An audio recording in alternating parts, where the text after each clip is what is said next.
Thanks for listening to the Scottish Housing Podcast. You can find out more about the presenters by going to scottishhousingpod.com, and you can also follow us on social media. We are on Instagram, Twitter, TikTok and Facebook. Just look up at Scottish Housing Pod.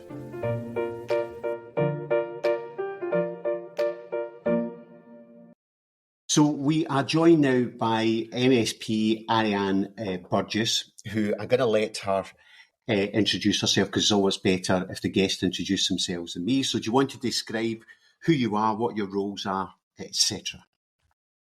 Thanks, Brian. Good to meet you, and good to meet you, Stephen, as well.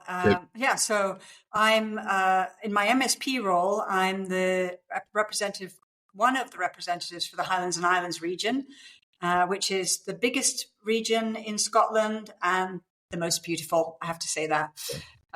Having just been in Orkney actually at the weekend, it was just wonderful to check in with that part of my region. But I am also the convener of the Local Government Housing and Planning Committee, and I think that's the space that I'm joining you in this conversation today is as the role of that committee convener and the work we're doing, particularly in housing. But I think we're also going to touch in on the local government and planning aspects, because of course they're connected. Everything is connected, and I mean, I could say everything is connected beyond my committee into other committees' work, but at some point you do have to draw a little bit of a boundary and say, we need to focus here. Otherwise it becomes a bit difficult. So what got you into politics? What made you decide that this was a career for you? Well, yeah, I grew up in Edinburgh, and I had 2 teenage years on the Royal Mile, a great place to live when you're a teenager and you want to go out and have a social life. But at that point, the reason I mention it is there was no Scottish Parliament at the bottom of the hill, nothing. And so it was very far from my mind that I would get into politics ever.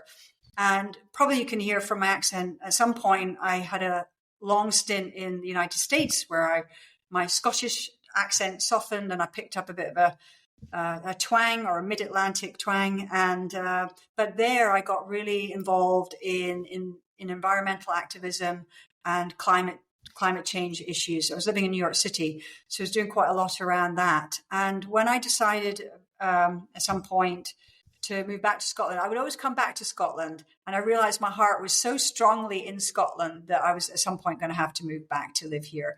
And I did that in 2010.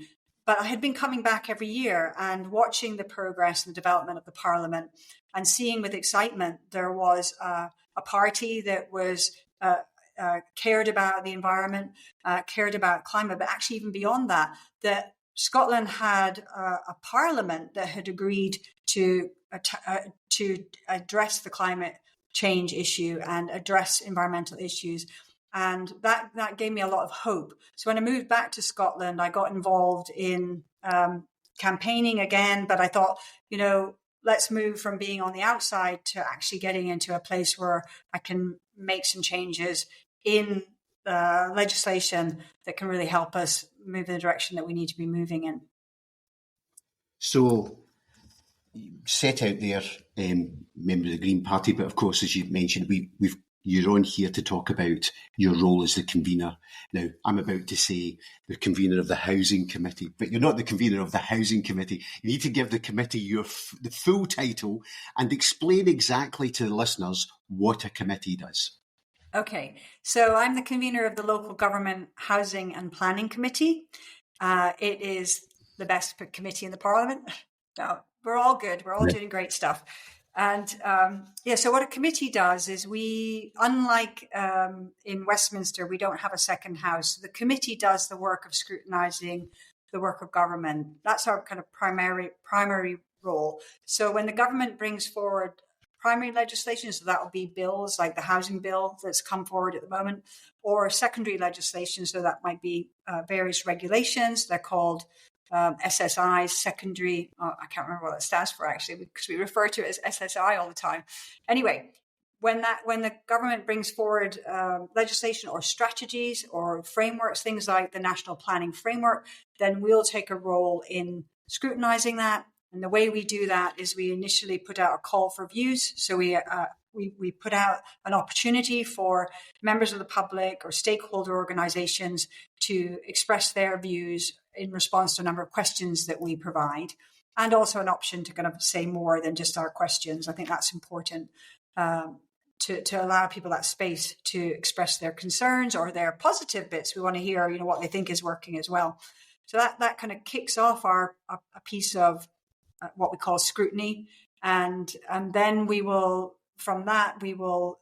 bring forward. From that, we'll have a number of panels. So we'll have people coming in. I don't like the terminology, but I haven't come up with anything new. But we generally call people witnesses, and they're coming in to give evidence.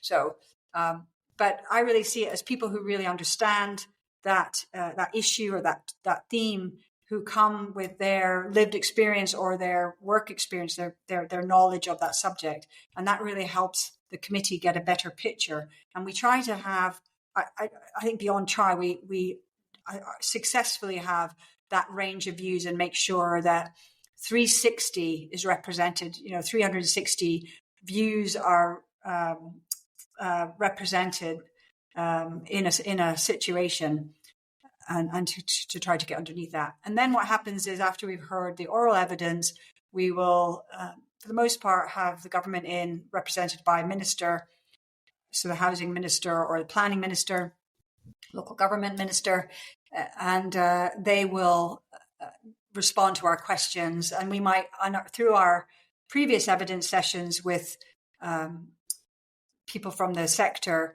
we might unearth some of the issues that they are concerned about, and we can bring them up with the minister when the minister comes in.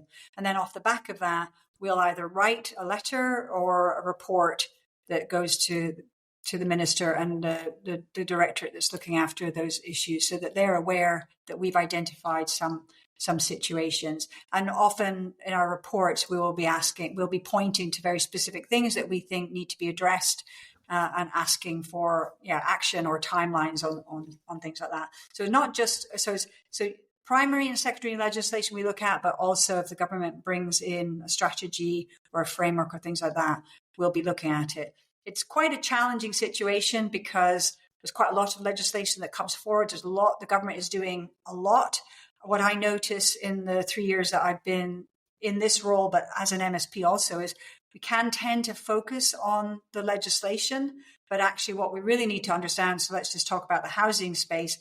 There's actually a whole big work stream going on, and this housing bill that's come forward is one part of it. And the purpose of it is to give more powers and allow more to happen in that space in terms of the work stream. And on top of the report that you'll produce on whatever the topic is, proposed legislation or a strategy consultation, is it open to the committee or any of the committees in the Scottish Parliament to is there a formal mechanism to try and amend proposed legislation, or is your report seen as something which is a substantial piece of work that ministers should reflect on? And either way, does the report also go to the body of the Parliament, the floor of the Parliament? So there are different kinds of reports. So for this housing bill, we are in what's called stage 1. And so the committee is now, the bill has been assigned to us as the lead committee. And we also have another committee that's going to be doing work with us on two parts of the bill. So the Social Justice and Social Security Committee will look at the homelessness part and the fuel poverty part. So that's parts 5 and 6 of the bill, and we'll look at the rest of it. And so we will, at the end of the evidence sessions, and that's going to take us up till summer recess, end of June, but then we'll come back and we'll take some more evidence after recess. And then that report is a report specific for stage 1 of primary legislation. And what we're looking for specifically in that is, does the committee agree so we're doing work on behalf of the whole Parliament. Mm-hmm. And what we're looking for is, do we agree with the principles of the bill? Will the bill deliver on what it's saying it will do? And that's what we're looking for in terms of that evidence session. So yes, the reports in the case of a bill do have a really important role. And once we've done this stage 1 piece of evidence, sometime in the autumn term, there'll be a stage 1 debate. So that will be committee members. I'll open it as the convener, but there'll be committee members speaking in it and other members who might want to speak in it. And then after that debate, that moves into stage 2 of the legislation of that bill's process. And that's where amendments can happen. Right. And so it could be that a committee would say, well, we want to bring an amendment, but it's less. I haven't seen that happen. So mostly what happens is that individual members will bring forward amendments, and it can be anyone. You don't have to be on the committee to bring forward stage 2 amendments or stage 3 amendments. You can be, any member from any part of the chamber can bring forward amendments. Stage 2, the only people that can vote on amendments are the members of that committee. Okay, that's interesting. Thank you. So, well, thanks for asking, because I do think that it's really important for people to understand the processes. And I mean, obviously, everyone's got their lives, so I don't expect them to. But sometimes it's quite useful to get into a bit of the detail on things and understand how we're designing Scotland, because that's what we're doing. We're designing Scotland one bit of legislation at a time. I was personally very interested, but I think many of our listeners will be as well, because the housing bill has provoked so much debate in all sectors for different reasons. But on a personal level, the reason I was interested is that I do actually feel that, like you have observed the Parliament since its inception and been very enthused by much of its work, but I actually do feel that the role of the committees is somewhat overlooked. I mean, it's not something you even get much media comment about, or maybe I just miss it. So that's why I was particularly interested. But in terms of our specific interest around housing, I think a lot of our listeners will be particularly interested because there's so much debate around parts of the housing bill. Yeah, certainly. I'll just add one bit. So stage 2, anyone can bring forward amendments, and that's done at the committee. And then after stage 2, the next stage is stage 3, and there's more amendments, but that happens. There's a few weeks to get amendments in, and then that final debate and those amendments happens in the chamber, and that's where everybody's involved. So the piece of legislation gets introduced. It goes through the kind of scrutiny space of the committee, but eventually in the final stage, it ends up back in the chamber with everybody having to listen in to all the amendments, the discussion. Cool, thank you. Just what you're describing there in terms of the role of the committee, and obviously you set yourself up as, your interest in politics in the first place.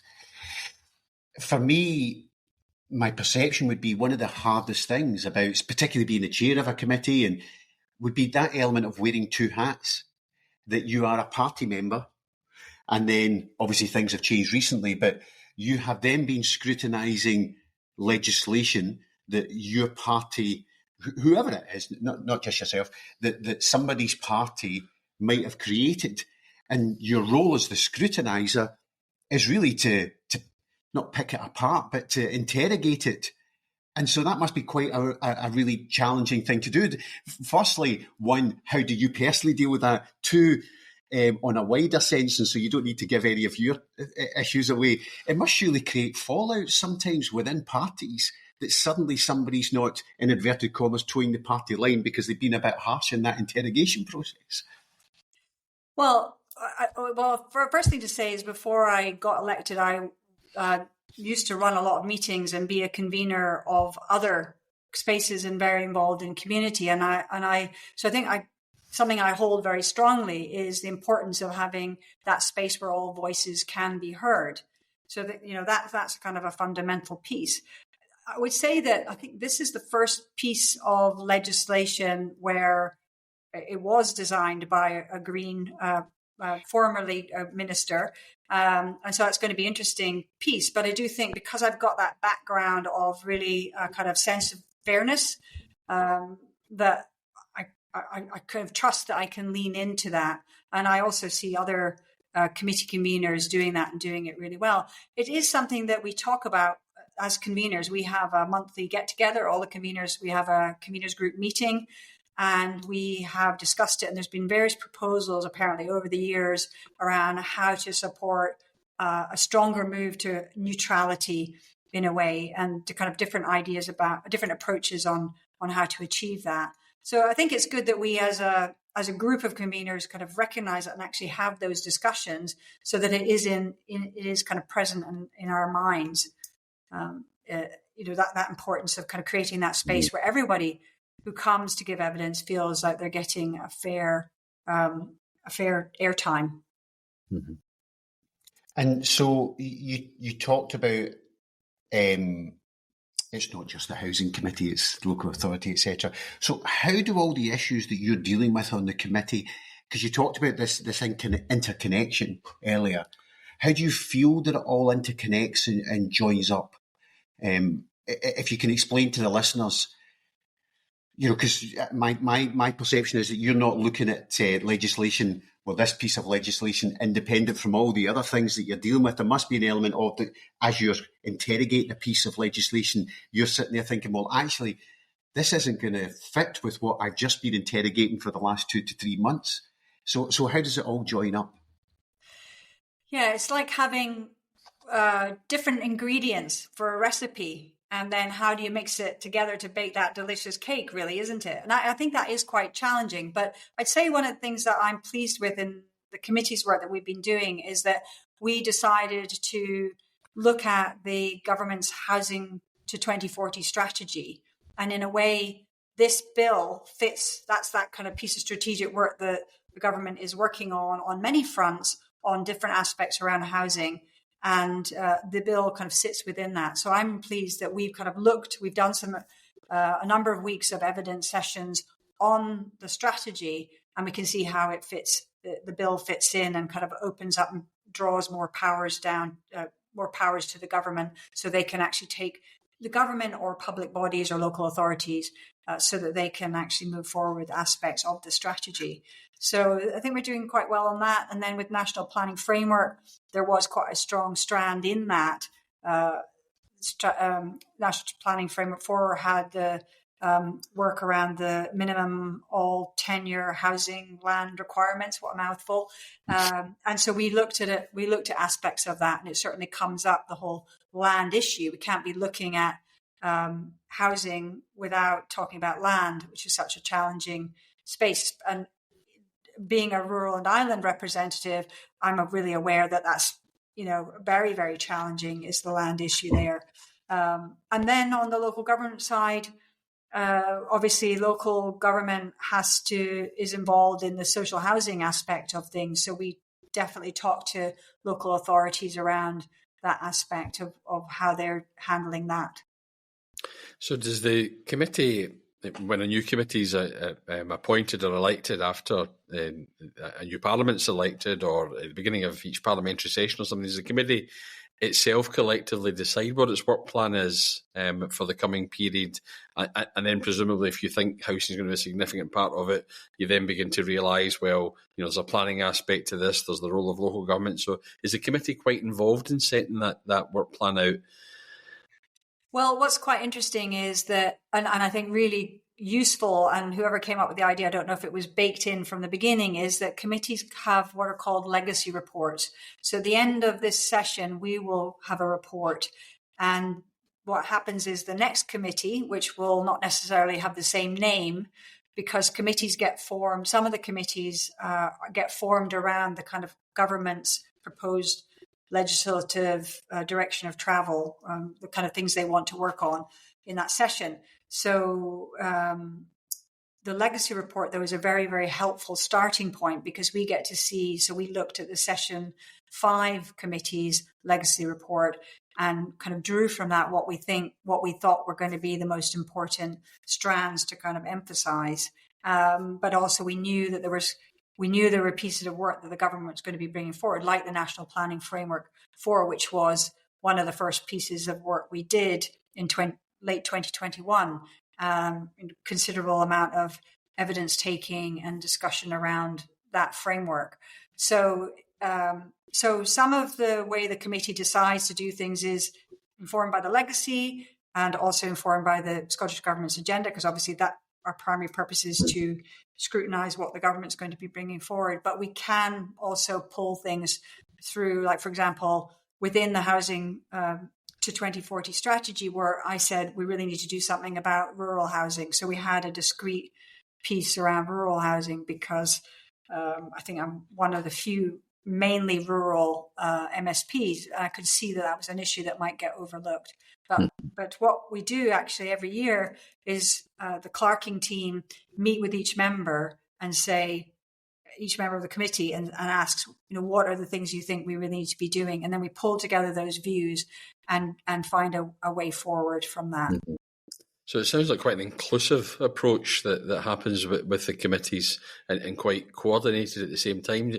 Maybe this is an unfair question. Is your experience that there's a kind of common purpose of what the issues of the day are? So, people realised maybe collectively, regardless of party or individual geographical areas that people represent, that looking at the whole housing strategy to 2040 was quite an important debate for the committee to be involved in and shaping. Was there generally a consensus around that? Yes, I think that. Yes, just because of the kind of context of housing, the recognition of the challenge we're in, it was something that everybody wanted to have a look at and see, is this strategy still fit for purpose? So yes, but I just want to pause there, Stephen, and say that I've described the working of the local government housing and planning committee, and that's how we do it. And it's again partly because I like to work in a more kind of collegiate, circular manner and really keep everybody included in the process as much as possible. And I don't know if that's necessarily how other conveners run their committees. Sure, understood. I suppose that my initial instinctive view is that it's quite encouraging that regardless of what other hats people are wearing, that the committee collectively, clearly through your leadership and encouragement, felt that addressing housing from that very strategic point of view, looking forward as long as 2040 was a key issue. It does underline the point you made at the very beginning about the work of the committee and the Parliament collectively is about building Scotland for the long term. So I think for a lot of our listeners, because that so many of them are, for different reasons and competing reasons, really interested in the housing bill, I think it'll be pretty heartening to hear that, Brian. Yeah. You mentioned the 2040 target. So do you want to, because there's some things that I want to move on to and discuss, do you want to set out exactly what that is for listeners who aren't as familiar with it? Yeah, so the government has this strategy, Housing to 2040, and the kind of biggest piece of it, really, the kind of most known bit, is the commitment to build 110,000 affordable houses, 70% of which would be social housing, 10% would be in rural and island communities, and that would be by 2030. So that's the kind of direction of travel where we're going. But there are other elements in the strategy around kind of the homelessness aspect and that kind of thing. So that's what we're doing. And we in our when we scrutinized the strategy, what came clear, we had really, really fantastic panels of people coming forward to talk about it very thoughtfully. And what became clear is that for the most part, people really liked the strategy. They liked the idea of it. But what they felt was that there hadn't been quickly enough a delivery plan brought in behind that. So it's all great to have a strategy, but how are you actually going to kind of deliver that? And I would say that also, I think people acknowledged that when the plan was made and brought forward, we were in a very different context. And since then we've had COVID, cost of living crisis, and what we've seen in housing is the kind of soaring cost of materials brought on the back of cost of living, war in Ukraine, that kind of thing. So that's kind of, these external factors have changed the landscape of how we're going to deliver on that housing. And it's kind of, in a way, it's shone the light on, actually, we need to do more than just focus on building new. We need to be looking at the empty homes that we have in Scotland, which are quite considerable. How do we bring those back on board? I would like to see those back on board. And actually, quite a long time ago, had a conversation with the then Social Justice Minister, Shona Robertson, who was overseeing housing, because for a wee while there, we didn't have a dedicated housing minister, which I'm now really grateful that we do have Paul McClellan in the seat. And I think that has made a big difference. But I remember talking to her about the need to look at how we can get the empty housing back into use, but retrofit it before we put people in them, so that we're not having to take people out at some point in the future and then retrofit. So the thing, how do we do that kind of joined up approach and get more housing back into the mix? Again, not just through building it. Yeah, so some really interesting stuff in there. Incidentally, I think it's worth noting for listeners as well that Paul McLennan's appointment is significant in that respect, that he's specifically a housing minister, and it kind of highlights again the importance of the issue, because for a long time there wasn't a dedicated housing minister. So again, an issue that's overlooked by people and underlines the political significance of housing. Can I ask you about affordable housing? I was interested when you described 70% of that 110,000, whatever the exact figure is, being social housing. Does the committee have a view, or do you have a view about what defines that the rest of that 30% of affordable housing? I know you referenced rural housing, because I find, particularly with people that I'm engaging with in the private sector around housing development, there's an awful lot of confusion about what affordable housing is. Some people just think it's all social, and others then try to sort of make up their own definitions. And I think it'd be helpful if there was, if you either have a view, or you think the committee's a view, if there's a bit more clarity for people, particularly as, you know, in my experience, the majority of people that are involved in private sector housing of any form want to play their part in that, but they don't always understand what it is the government or our politicians define as affordable housing. I think that's a great question. And I remember, Stephen, before I was elected, I've been involved in housing kind of at a community level. And I remember being in a community meeting where that was exactly coming up, because the community was discussing the need to get more affordable housing for young people, primarily in the community. And so it was a big community discussion. What I would say now is that we're all waiting, no pressure, Ken Gibb, if you're listening, but we're all waiting with bated breath, because he's been tasked by the Scottish Government to do a piece of work around what do we mean by affordable? Because I do think that is absolutely something we need to get clear on. So I'm not going to preempt what he's going to come forward with, but I am really looking forward to hearing what he has to say about it, what he's kind of discovered through his research. Right. Well, I think that's a really important marker for us to look out for as well. And I think maybe there'll be a podcast specifically on affordable housing coming up shortly. Professor Ken Gibb in to talk about that. That would be tremendous. Professor Ken Gibb has been on, and so if you listen shortly, he'll be out soon with us. Okay, brilliant. Yes, it's almost as if we gave you a script as to teeing us up for the next episode. Brilliant.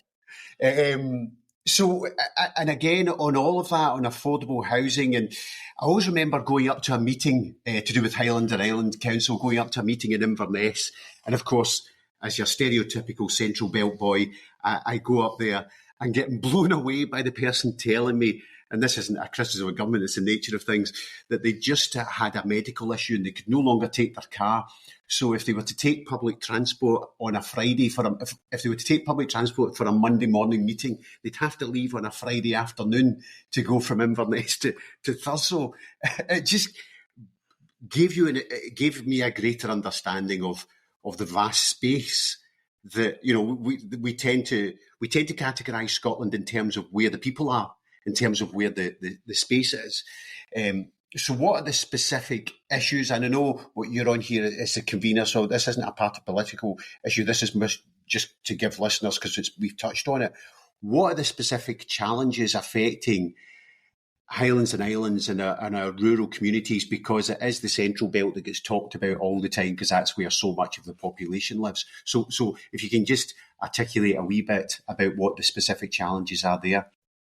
Yeah, so not just, you mentioned getting from Inverness to Thurso. I was in Orkney this weekend, and the weekend before I was in Shetland, and talking about housing, actually, I went to the most northerly island in the Orkney archipelago, which is North Ronaldsay. And I was there specifically to talk about the housing issues.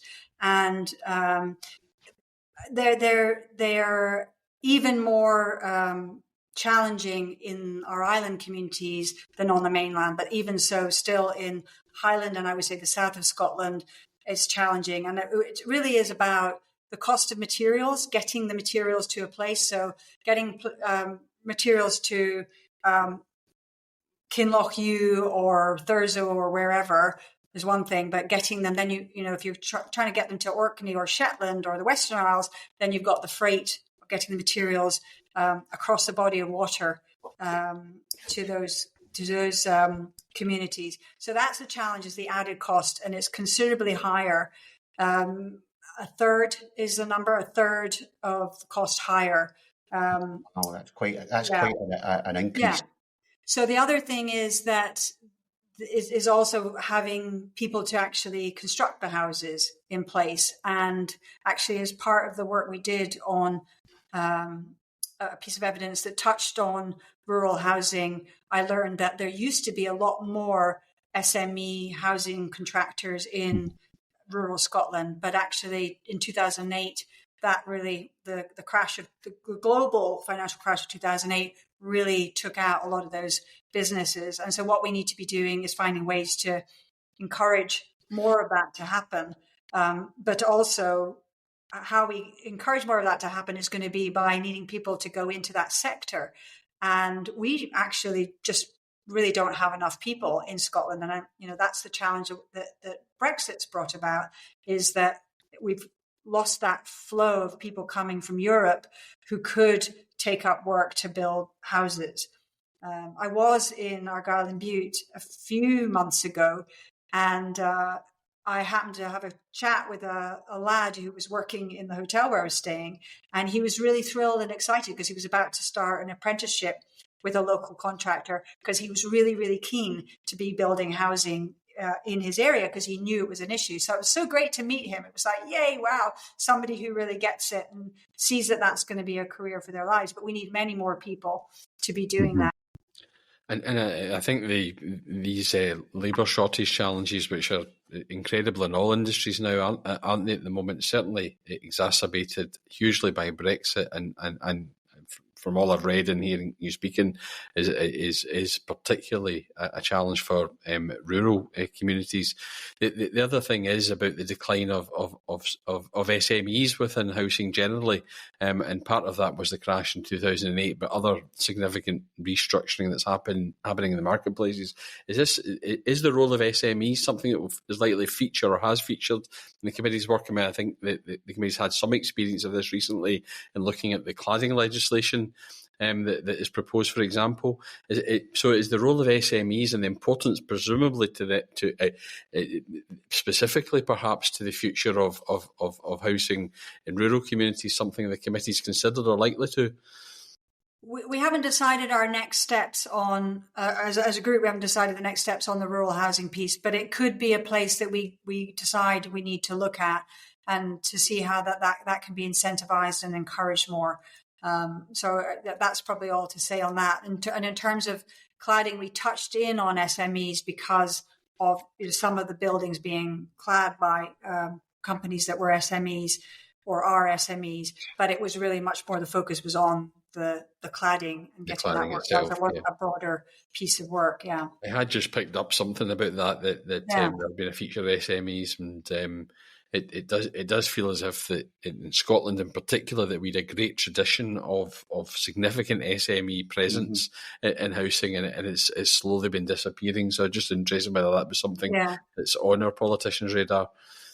Yeah, I think it's certainly something we need to look at. And the other thing that we kind of touched in on in the committee is modern methods of construction, in particular offsite construction, which I think could be really beneficial for our rural and island communities, where you're building, you're basically doing flat pack housing. So you're bringing in you're constructing the walls and the roofs, timber joists and all that kind of stuff offsite in a factory. And then that's what's getting shipped, because then you can get the houses up much more quickly because you're not having to kind of wait for the weather to be right to get it. What do they say? Wind and waterproof. Wind and watertight. Right. Yeah. So it's hat and boots on. Yeah, absolutely. Well, the build style and the cladding that you two have just touched on moves me to the sort of the ongoing work of the committee just now, and the sort of three areas that I'd like you to articulate a bit more on. That's the housing and building standards. Very simplistically, the mould issue that's been well highlighted that we've got in a number of properties, which then links into, I know that the committee's looking at the register of what our properties are constructed on. I mean, I deal with property factoring, and there's a building we are working on just now it's a large development, and it was built less than 100 years ago, so it's not this, way back in the time. And the amount of money that's being spent, it's a £2 million project, and the amount of money that's being spent just now in just finding out what lies behind the bricks, because nobody's really got a record of what that building was made of. And they're spending tens of thousands of pounds just to find out what they need to do to be able to spend the £2 million. So there's that. And then the principle of building MOTs. And again, it's a big thing for me as a property factor, managing, so many pre-1919 tenements we are at the critical stage of repair for so many of them. So do you want to talk about what's going through the committee just now on, I've sort of barraged you with three different big topics there. So do you want to go through what the committee's dealing with on these matters, and we can maybe take some stuff out of that? Yeah. So I would say that we did a session in April around a kind of building safety and quality. And that came together because we were looking at the cladding issue and because of the bill coming forward. And then RAC came into everybody's view. Yep. And building, and obviously the damp and mold issue came to the fore as well. I think the damp and mold issue has been in every MSP's inbox for a long time in terms of casework. I think every MSP has been touched by it as an issue. So we realized that we need to actually kind of look at that work, that kind of the building quality, standard safety, that type of thing. So I'd say that where we're at with it is, what we've done is we've engaged in the conversations, and that's a really important starting point, because if you're not talking about it, then it's not an issue on anybody's radar. Mm-hmm. And I have noticed that when the committee, I don't know if there's any truth in this, so we'll have to go back and track this, but I do notice that when the committee does a bit of work, it seems to be that we get some action in the government to some degree. So I say that that's what we need to do, is keep the conversation going, because we absolutely need to find a way to tackle the damp and mold. I do think that some of the retrofitting agenda and the heat and buildings work that's going to be coming forward through the government is a place where we could actually be addressing that. And also, I think the government's bringing forward, as part of the heat and building strategy, I believe there's going to be a building standard that's going to be not passive house, like not the official passive house standard, but a standard of building construction that will really help with that. So new builds will hopefully, we won't be building a problem like damp and mold into new builds. And what we need to be doing is addressing the damp and mold through our retrofitting programs. And I do have some concern about that, because there are these UK government funded installation schemes, and I have heard word that sometimes they're not handled, they're not installed properly, and then you actually create the damp and mold in houses. So we really need to get to grips with that. So I think that's an important conversation and thread that we will keep going with. In terms of the register of what's in properties, I think that's a big project. But just hearing your story, Brian, around folks wanting to do something and having to spend money just to find out what's there, I think it's something that we should absolutely be taking seriously in Scotland. I don't have a sense of we haven't looked internationally yet to see if there's precedent on that kind of thing being done, but it just does seem odd. The house I live in, it's like, I don't know what those things on the inside of the roof are, these kind of boards for, better insulation or whatever. I don't know what they're made of and why they were put there. So I don't really know how to address the issue. Yeah. And I can imagine that's the case for so many people. And we've got a history of the situation where you had that kind of insulation, the kind of blown in between the walls insulation that ended up just dropping down to the bottom and becoming soggy and a soggy damp mess. And not doing anyone any good in terms of insulation. So I do think we need to look at that, and we need to keep track of the technology that we're bringing in. What are we signing off on in terms of the cladding, insulation boards, and that kind of thing. So again, that's something that we need to just keep fomenting in a way as a conversation in Scotland. Is that a direction of travel? Obviously, it would be a considerable amount of work, and the work also means that then there's a resource funding needs to be put in that direction. Who would carry that kind of thing out? And then in terms of the MOTs, that's really like a maintenance top up, isn't it? And that came up through the cladding work that we did in kind of what level of requirement do we need to be seeing maintenance and checking in on different systems that operate and work in a building. So again, I think we need to keep that conversation. We've definitely brought those up to the minister when he's come to the committee or written about them in correspondence. And I think that's how things happen. If we talk about them enough and realize that they're important, then and if parties put them on their manifestos for the next session, then we can start to get those things onto the agenda. I mean, certainly the building MOT is a big challenge that I see on a day-to-day basis. In that, that I always use the terminology, we've hit a perfect storm, in that so much of our housing stock, around 20% of our housing stock, is pre-1919. It wasn't built for the current climate. We have the issue just now of the west of Scotland, for example, and I always use this thing because it stuck with me. I stumbled across a TV programme on the Christmas of my 50th birthday. I stumbled across a TV programme that was talking about how the west of Scotland is 60% wetter than it was 50 years ago. So that really resonated, that in my lifetime, the west of Scotland winters have got 60% wetter. So I use that this is tenemental stock in particular in Glasgow and Edinburgh, 60, 70,000 in each of the cities where they were built 120 years ago. In the last 50 years, we've got, in the west anyway, 60% wetter winters. And also the tenemental stock of Glasgow was all refurbished about 40 years ago. So that material's coming to the end of its working life. So I talk about the big challenge I see, particularly in our tenemental stock that we've got a lot of in Glasgow and Edinburgh and Dundee and Aberdeen in particular, where the materials that built them are at the end of the working life. The climate has changed to be something that they weren't built for. And then for me, the added challenge is they are now the place of residence. When I started an estate agency, they were the place of residence where, when I started an estate agency, that you would get a couple of older people, the old lady who would go and stick the duster on somebody's door handle, and it was their responsibility, and they dare not risk the wrath of the old lady who would tell them they had to clean the clothes.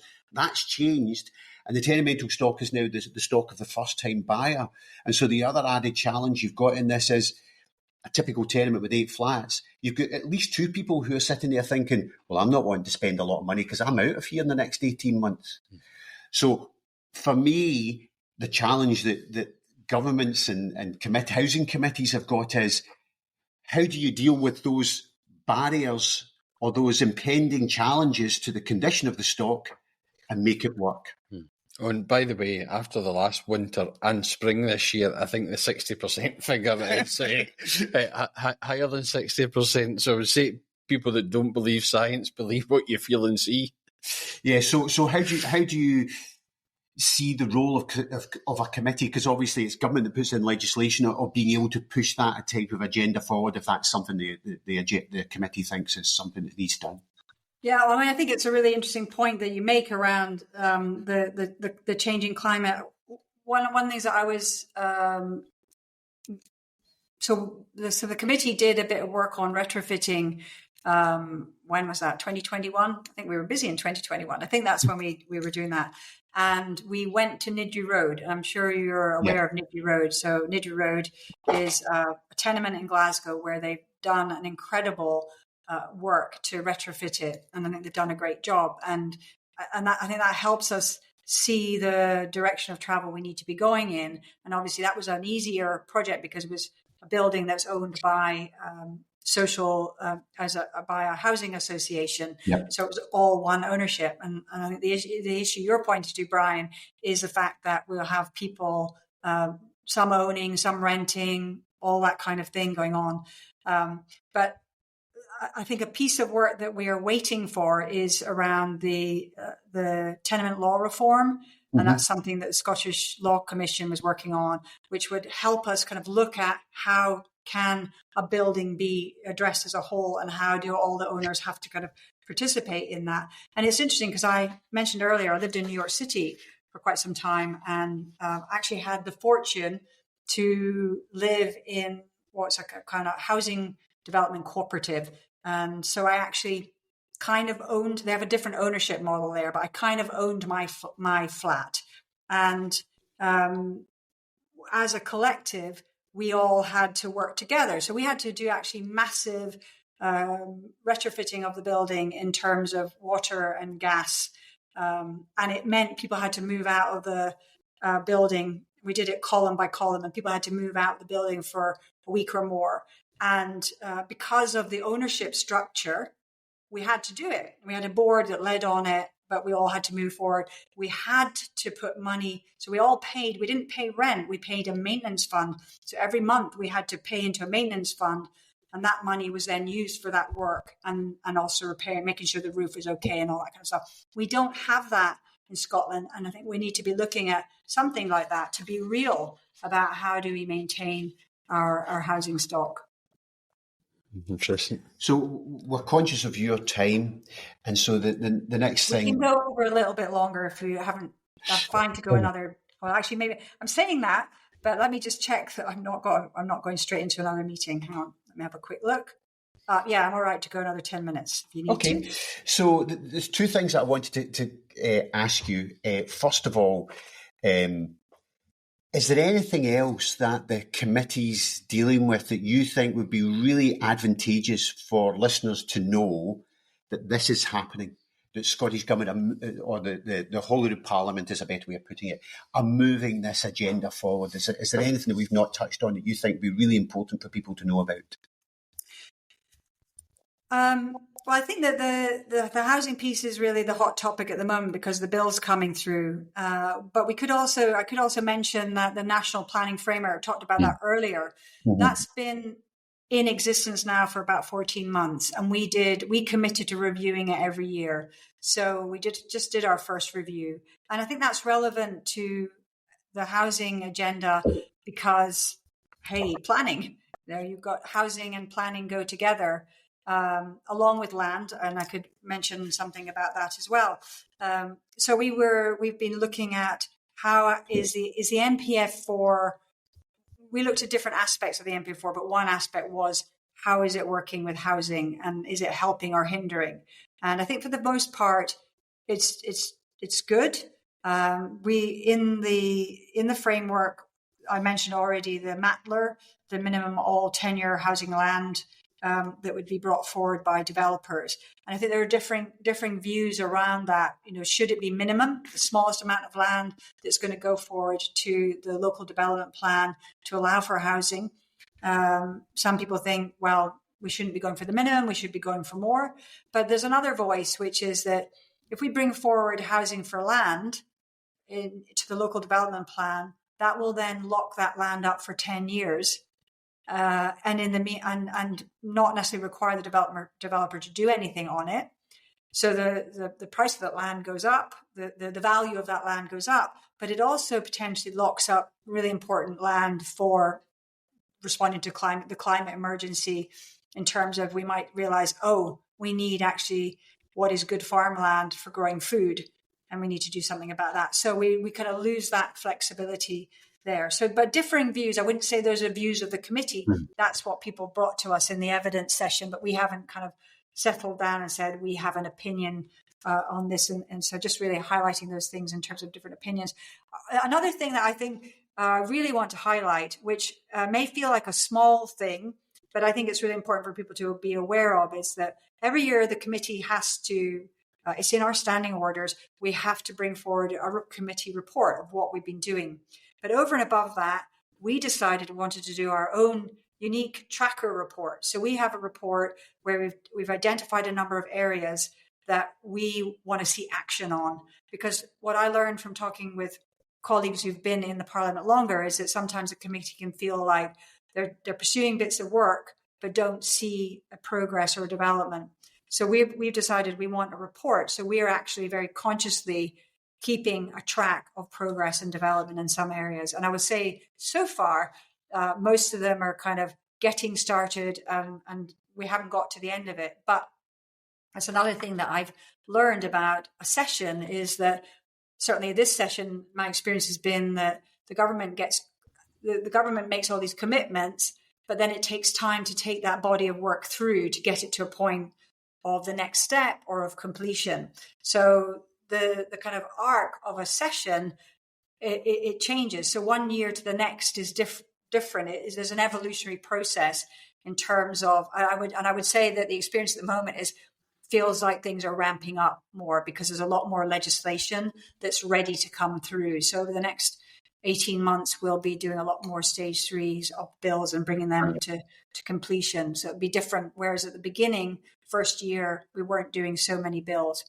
But yeah, so I'd invite people to check out our tracker report, which is linked to on the committee's website.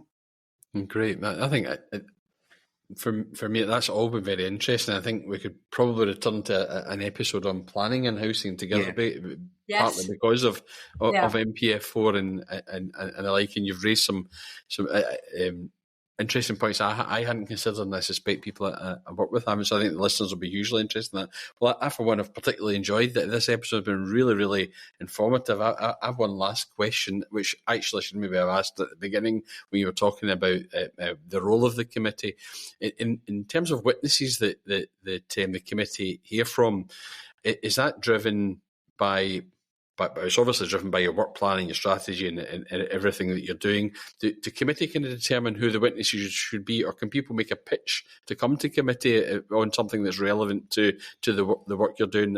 How are they identified, and how could people put themselves forward if they think they've got or is that a role for the petitions committee when people feel strongly about something? What we do is, I mentioned that there's the consultation that we do, a call for views.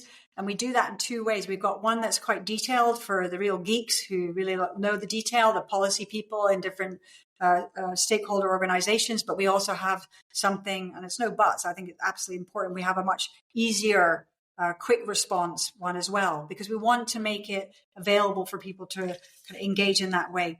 Based on the call for views, we will look at who's written written responses, and we'll draw there. But that doesn't close the door, or it doesn't preclude anyone else coming on board. So members might make suggestions.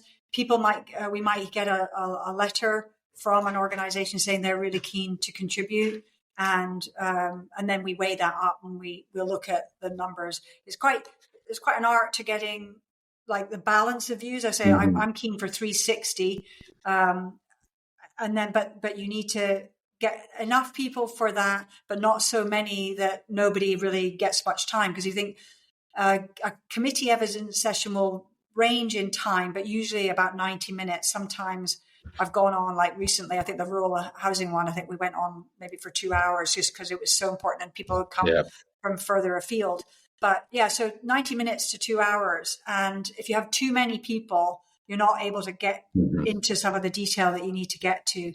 And obviously all the members, so there's 7 members on my committee, including myself, and we all have questions that we want to ask and areas that we want to kind of pursue. But yeah, so that's really how people get on. But I do want to say also, the Parliament is the people's Parliament. And that was one of the things that was so touching to me when I got elected, was hearing colleagues that have been, again, for being involved for a much longer time than me, really talking about that. And a real strong keenness among the convener group to identify people more than the likely suspects. I'm just using the phrase that other people use, but to get away from it being the same people giving evidence every time on a subject. And so there's a lot of work that is done in the Parliament on that, and we have a fantastic team which is involved in participation. I think they're called the Participation in Communities team, and they do a lot of work to identify people who could come and give us information that would help us understand the issue better. And that's one of the things we've done for the housing bill. We've had a landlords panel and a tenants panel. So two groups of people. I met them on their first. So I met the tenants in their first meeting. It was an online meeting, and then I met the landlords on their meeting. And clerks and the participation team worked with them to kind of really get discussion going. And they had a number of sessions. And then they came and met once they'd kind of worked through their ideas, they came and spoke to the committee. So we had a session a few weeks ago with the tenants group, and then we had a session with the landlord. We will have a session with the landlords group.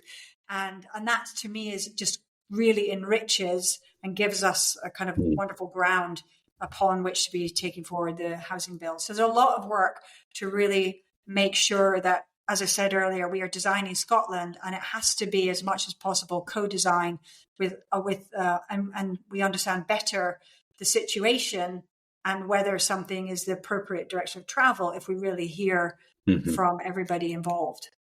Thanks, that's very interesting. And just that 360 you talk about, that must be really difficult to get the balance right. I'm just thinking, if I use climate change as an example, you could have, as we see often in the media, 100 people being climate change deniers, and you could have 100 people talking about why climate change is a real thing.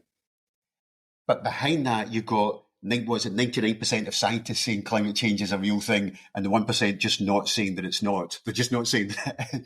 So how do you get that? If I use that as an extreme example, how do you ensure that 360 is weighted correctly, as well as just because there's a lot of noise in that sector, but that sector actually only although they are very visible, they only articulate 10% of opinion or 10% of supported positions. It must be really difficult to balance that 360 and make sure that you've got, trying to give everybody a say, make sure you're not overweighting someone's say.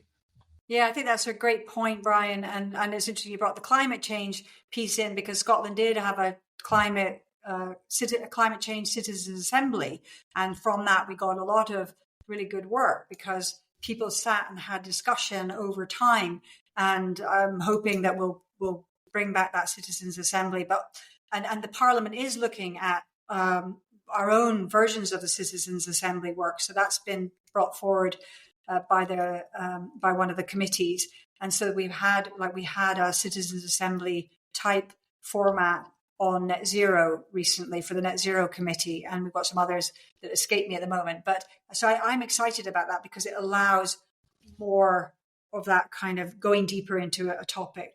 In terms of a committee evidence session, so we evidence sessions happen in a few different ways. One, we'll have a panel of experts, but voices from different perspectives, and sometimes we'll have what we call a round table, and we'll try to get all voices represented, and we try.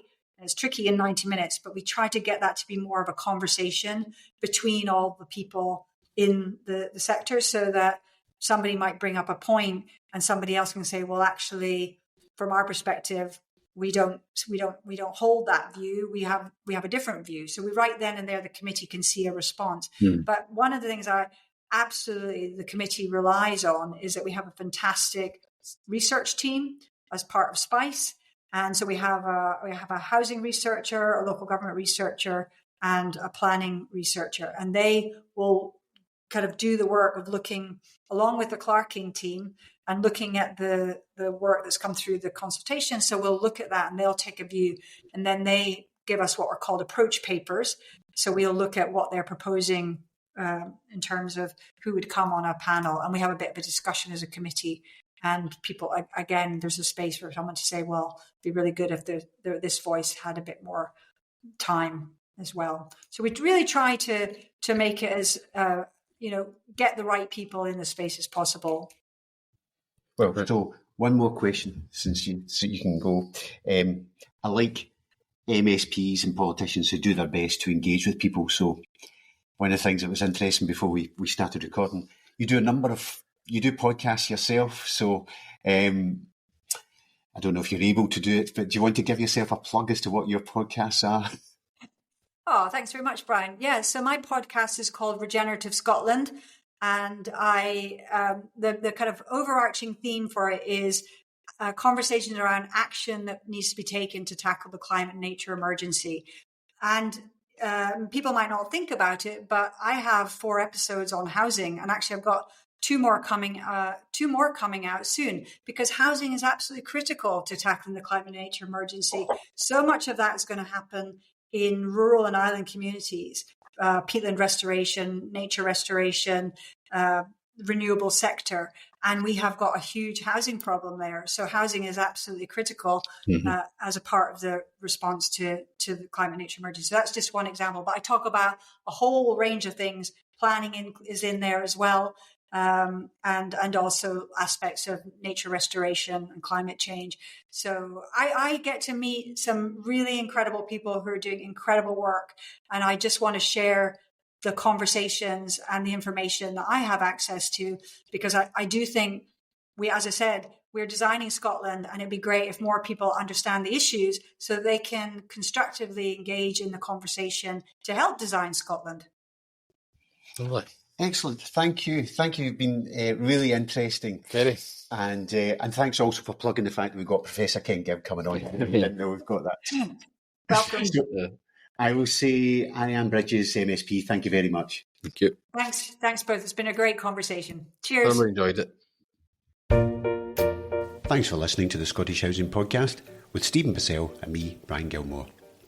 To ensure you don't miss an episode, please follow us and subscribe wherever you pick up your podcasts.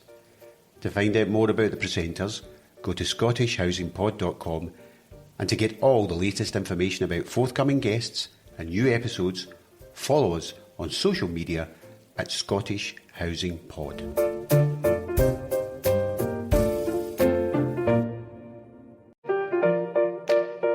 The Scottish Housing Podcast is brought to you by the Right Business Centre. Located just off the M8 in Glasgow, we have office space to suit all companies from the smallest startup to a large corporate business. Right Business Centre also provides virtual office services like mail handling, creating a seamless virtual operation for remote teams or startups. Whatever your business needs, go to rightbusinesscentre.co.uk. Welcome to the world of hassle-free property management with Indigo Square. As a premier residential lettings and property factoring service, we pride ourselves on tailoring our services to meet the unique needs of each client.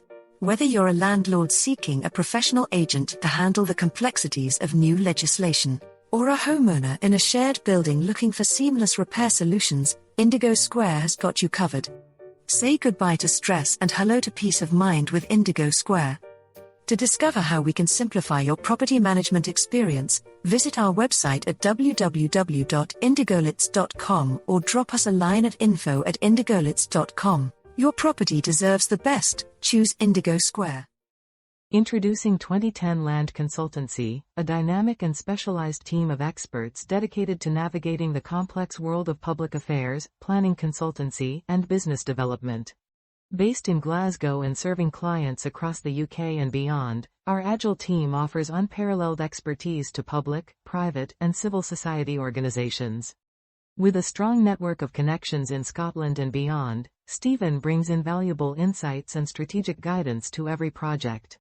So choose 2010 Land Consultancy for innovative solutions, unparalleled expertise, and a commitment to driving success for our clients.